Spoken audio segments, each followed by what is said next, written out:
Nilivyoona maisha yamekuwa ni magumu sana, nikaenda stendi ya Ubungo, nikatafuta magari yanayoenda Kigoma. Nikaomba lifti, nikamwelezea kondakta hali halisi na maisha ninayoyapitia kule na changamoto nilionayo kuhusiana na maisha yangu na mtoto. Akaniambia haina shida dada, jiandae kesho asubuhi tutaondoka na wewe. Akawa amenipa lifti, kaka watu Mungu ambariki. Kokote kule aliko. Nikaondoka mpaka Kigoma. Tulipofika Kigoma, nikamwelezea kondakta mimi nataka kwenda Makele ambayo iliyoko wilaya Kasulu. Ndiko aliko huyo mzazi mwenzangu. Nataka niende ili nifike nimpe mtoto kwa sababu siwezi kumlea mtoto kulingana na maisha nilionayo. Akaniambia Makele ni shilingi 7,000 kutoka Kigoma mpaka Makele. Mimi nitakupandisha kwenye kampuni yetu ya magari watakufikisha pale. Nikapanda asubuhi, nikawa nimefika Makele.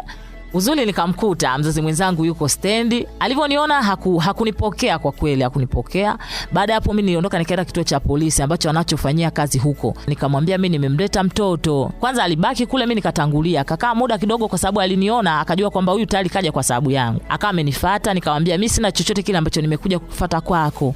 Nimemleta mtoto wako, mimi niendelee na maisha mengine kwa sababu sina tumaini tena na wala sina tegemeo lolote lile kwa sababu familia yangu imeshanitenga na hawana msaada na mimi. Akaniambia unafikiri mimi mtoto nampeleka wapi? Kwanza sio mtoto wangu. Nikamwambia ni mtoto wako, angekuwa sio mtoto wako mimi nisingekuletea. Tukavutana hivyo, mwisho wa siku mkuu wa kitu akaingilia kati swala hilo. Akadai kwamba twende DNA kwa ajili ya kudhibitisha je ni mtoto wake au sio mtoto wake. Lakini baadaye urafiki zake walikaa naye kwa sababu mtoto alikuwa anafanana naye, akawa amekubali kwamba ni mtoto wangu, lakini siko tayari sasa hivi kusema kwamba nitamchukua kwa sababu mtoto bado ni mdogo. Nitakutafutia mahali utaishi, nitakupangishia chumba utaishi ili nimlee mtoto wangu. Basi akawa ametafutia chumba pale Makele, tuka tunaishi hapo, lakini akawa amenipa kiasi fulani cha pesa kwa ajili ya kufanya biashara kwa sababu yeye tayari alikuwa na mke wake. Akaniambia nikisema kwamba niwe karibu sana na wewe hichi kitu kitaniletea shida kwenye familia yangu. Kwa nilikaa pale kwa muda wa kama mwaka mmoja na miezi miwili.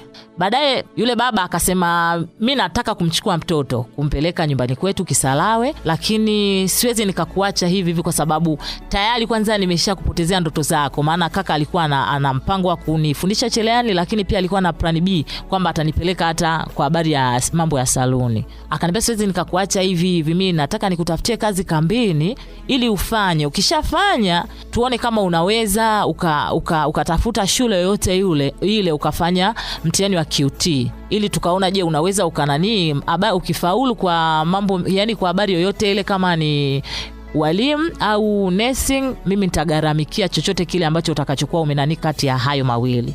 Akawa amenitafutia sehemu moja hivi ni Nyarugusu ambapo ni kambi ya wakimbizi. Nikawa nipo kwenye kitengo cha ugawaji wa chakula. Nimefanya kule kama mwaka mmoja kwa sababu kazi za kule huwa ni za mkataba. Mwaka mmoja nikawa nimemaliza, mkataba ukao umeisha. Nikawa nimemshukuru, akaniambia tafuta shule yoyote ile uombe uandike mtihani wa QT, Mungu anaweza akakusaidia. Lakini kumbuka wakati huo mtoto bado hajamchukua. Ninaye lakini amenitafutia binti wa kazi ambaye nikiwa nafanya kazi narudi lakini anamlipa yeye. Nikawa nimeenda Kasulu nikafuatilia, nikawa nimekosa shule, nikampigia rafiki yangu alioko Nzega nikamwambia nitafutie nafasi kwenye shule yoyote ile ya sekondari ambayo naweza nikafanya mtihani huo. Akaniambia ungekuja wewe mwenyewe. Lakini nikajaribu kuwashirikisha ndugu zangu kwa habari ya kufanya mtihani huo. Akaniambia basi ngoja tufuatilie. Nikamshirikisha mdogo wangu ambaye ananifuata mimi ambaye ni wa mwisho.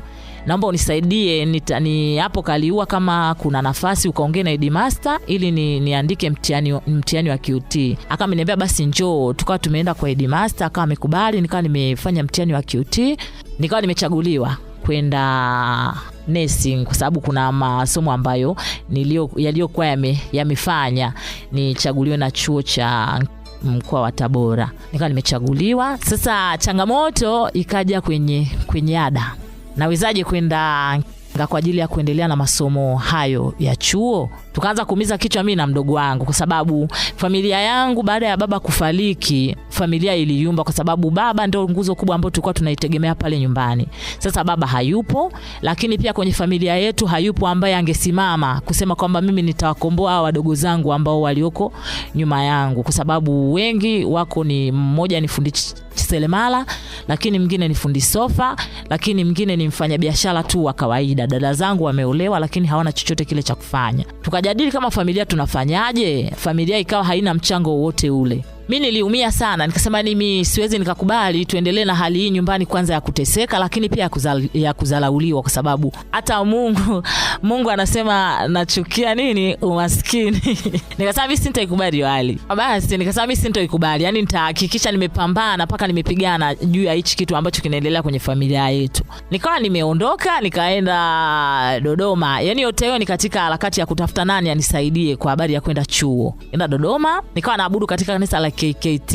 Nikamwona mchungaji wa pale, nikamuelezea changamoto yangu, akaniambia mimi Mungu akinisaidia naweza nikatangaza kanisani. Nafikiri wapo watu ambao wanaweza wakaguswa na tatizo lako. Kwani ada ni bei gani? Nikamwambia kipindi hicho ilikuwa ni 600,000 kama sikosea, ilikuwa ni 600,000 kwa mwaka. Lakini pia pamoja na michango iligonga kama 1,100,000 na 200,000. Nikaa nimemwambia, akaniambia basi nitajaribu kuwashirikisha watu, lakini tukiona kama kuna ugumu tutatangaza kanisani, watu watakusaidia. Wakati huo nakaa kwa mchungaji. Sasa nimefika Dodoma, sina pa kufikia, lakini kaondoka nikaenda kwa mchungaji kwa sababu ni mtoto wa mchungaji, lazima nidili na wachungaji. Akaniambia tutakusaidia. Nimekaa pale kwake. Baadaye akajitokeza baba mmoja, yani alikuwa ni kaka.